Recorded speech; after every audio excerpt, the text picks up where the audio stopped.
Assalamualaikum warahmatullahi wabarakatuh. Bismillah, alhamdulillah, wassalatu wassalamu ala rasulillah Sayyidina Muhammad ibn Abdillah wa ala alihi wa sahbihi wa mawalah, amma ba'd.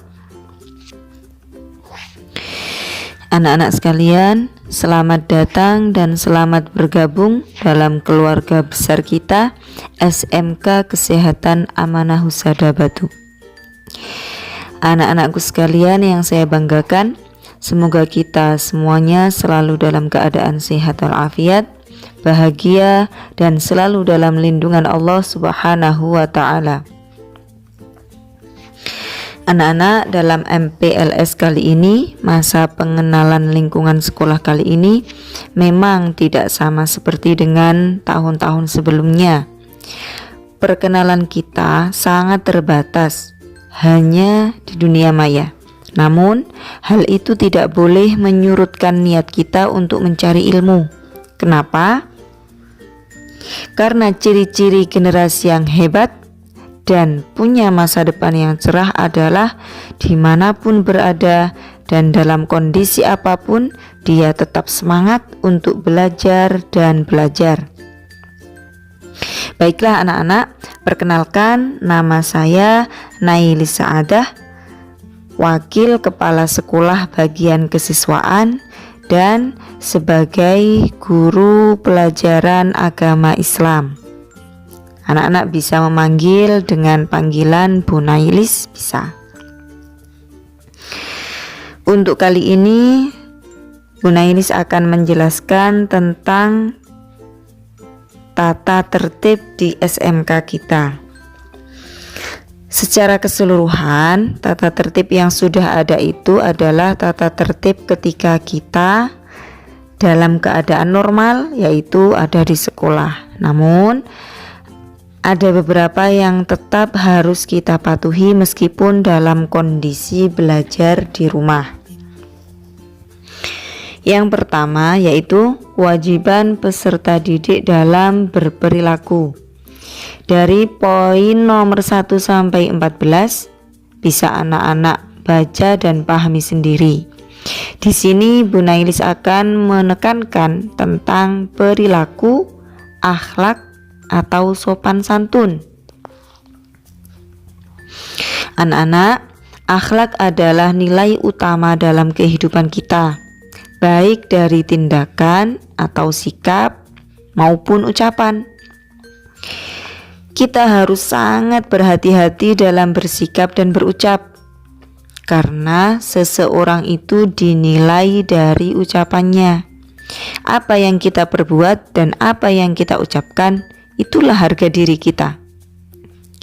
Jika sikap kita baik, sopan terhadap sesama, apalagi terhadap orang tua dan guru-guru kita, maka itulah harga diri kita, tinggilah harga diri kita. Dan jika kita santun dalam berbicara dengan teman, kakak kelas, orang tua, serta guru-guru kita, dan siapapun itu, maka tinggilah juga harga diri kita. Oleh karena itu, anak-anakku sekalian, stop untuk berkata-kata yang kurang baik, apapun itu, setenar dan semahal apapun kata-kata itu, jangan diikuti, karena hanya akan menjatuhkan harga diri kita. Sekali lagi ingat, apa yang keluar dari mulutmu itu adalah nilaimu. Apa yang keluar dari tindakanmu itu adalah harga dirimu. Oke? Jelas ya, anak yang solih dan solihah. Kemudian yang nomor 3 yaitu disiplin, jujur, dan mandiri.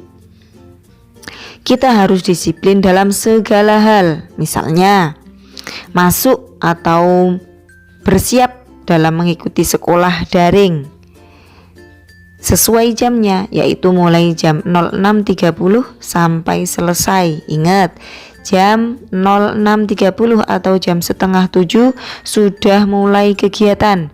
Jadi sebelumnya anak-anak sudah harus siap. Kemudian yang kedua, jujur. Jujur dalam sikap, jujur dalam ucapan, termasuk jujur dalam belajar. Apa sajakah itu?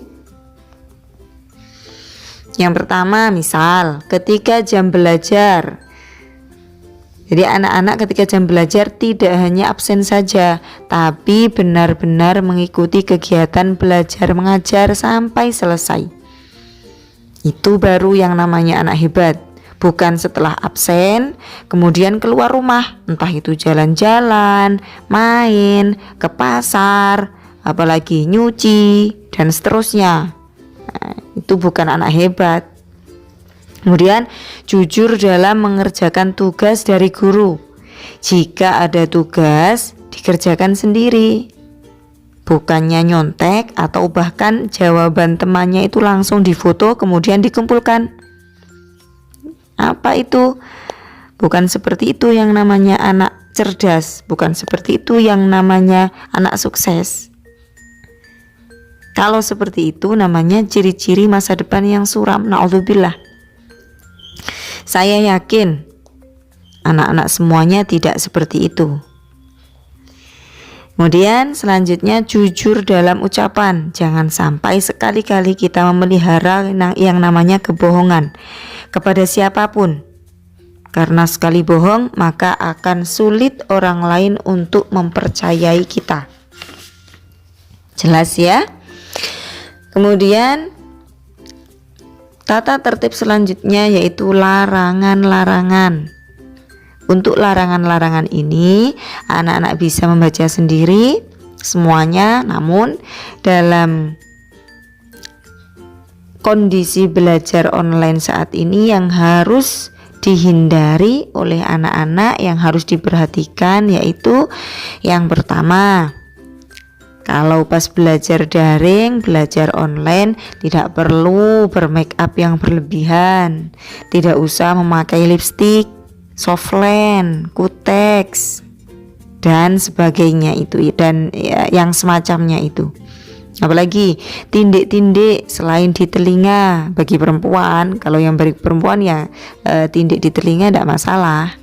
Kalau yang laki-laki tidak boleh. Selain di telinga, laki-laki maupun perempuan tidak diperbolehkan. Hidung, lidah, apalagi alis, janggut tidak perlu ditindik. Itu justru menyakiti diri sendiri namanya. Yang selanjutnya, anak-anak dilarang berkata dan berperilaku yang melanggar nilai moral dan agama. Misalnya seperti yang Bu Nailis jelaskan tadi. Kemudian apalagi meskipun di rumah, anak-anak jangan sampai sekali-kali melihat video-video atau film, komik, situs atau konten-konten apapun yang terlarang, yang porno. Na'udzubillah, jangan sampai. Ingat, selain berdosa juga merusak otak anak-anak sendiri dan pastinya merusak masa depan kita. Na'udzubillah, jangan sampai. Jangan coba-coba. Kemudian jangan sampai juga anak-anak mengunggah foto diri atau foto orang lain yang tidak pantas dan yang melanggar nilai moral dan agama di media sosial. Kemudian bagi yang muslimah atau yang perempuan, selama belajar di rumah harus memakai baju yang sopan, nutup aurat dan memakai jilbab. Jangan lupa memakai iket ya. Loh, kenapa Bu? Kan kita tidak bertatap muka langsung. Anak-anak, jika kita mau ilmu itu merasuk ke hati kita dan kita mudah untuk memahaminya, maka kita harus menghormati itu yang namanya ilmu. Lagi-lagi tentang akhlak. Menghormati ilmu itu dengan menutup aurat dalam meraihnya. Menghormati ilmu itu dengan tidak meletakkan buku di lantai. Pelajaran apapun itu sama, itu ilmunya Allah, harus kita hormati ilmu itu. Kelihatannya sepele kan? Tapi itu adalah syarat-syaratnya seseorang yang ingin mendapat keberkahan ilmu. Itu jelas ya. Kemudian masalah HP dan laptop bisa dibaca sendiri. Sampai langsung kita menuju ke perizinan atau kehadiran. Peraturan tentang perizinan dan kehadiran yaitu kehadiran kita dalam mengikuti kegiatan belajar mengajar minimal atau paling sedikit adalah 90% dari hari efektif sekolah. Jadi anak-anak jangan sering-sering izin. Di sini hal-hal yang diizinkan untuk tidak mengikuti kegiatan belajar mengajar adalah yang pertama, jika anak-anak sakit dan itu sakitnya yang benar-benar sakit yang sampai tidak bisa mengoperasikan HP dan sulit untuk berpikir, maka itu diizinkan. Dan yang mengizinkan harus orang tua.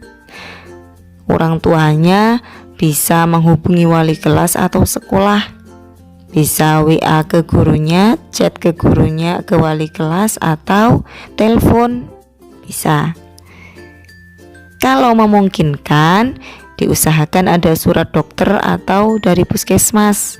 Kalau tidak memungkinkan, cukup difotokan kondisi anak-anak pada saat itu.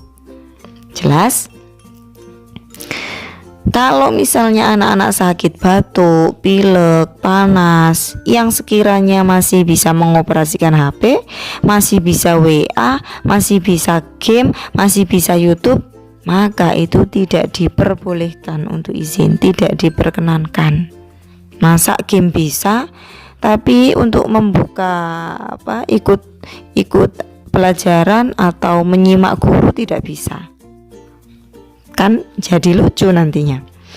Kemudian yang kedua, tidak diperbolehkan izin dengan alasan berkunjung ke rumah saudara, berkunjung ke rumah nenek, atau mantenan, biodo, atau membantu tetangga.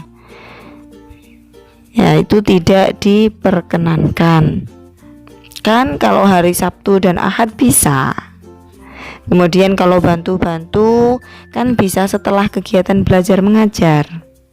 Toh kegiatan belajarnya juga hanya sebentar, jadi tidak ada alasan selain sakit untuk tidak mengikuti kegiatan belajar mengajar. Itu ya. Kemudian selanjutnya yaitu untuk ketidakhadiran tanpa keterangan, maka kami akan menulis keterangannya itu dengan A. Jadi anak-anak harus rajin dan semangat dalam belajarnya ya. Jangan sampai absensinya, presensinya anak-anak ada tulisan A, jangan sampai. Ya, ingat ya, manjada wajada, barang siapa yang bersungguh-sungguh maka dialah yang akan mendapatkannya. Mendapatkan apa? Mendapatkan apa yang dicita-citakannya. Kemudian peralatan yang wajib dibawa oleh siswa ke sekolah setiap hari juga bisa dibawa sendiri. Ini kalau kita sudah sekolah ya. Kemudian kerapian ini juga bisa dibaca sendiri. Ada perubahan khusus untuk jurusan seragam program keahlian atau seragam jurusan. Untuk yang tahun ini kita pakai sepatu pantofel hitam. Itu mohon maaf, ini masih peraturan yang tahun kemarin. Ini masih file yang tahun kemarin, itu masih putih. Untuk yang tahun ini kita sudah memakai pantofel hitam.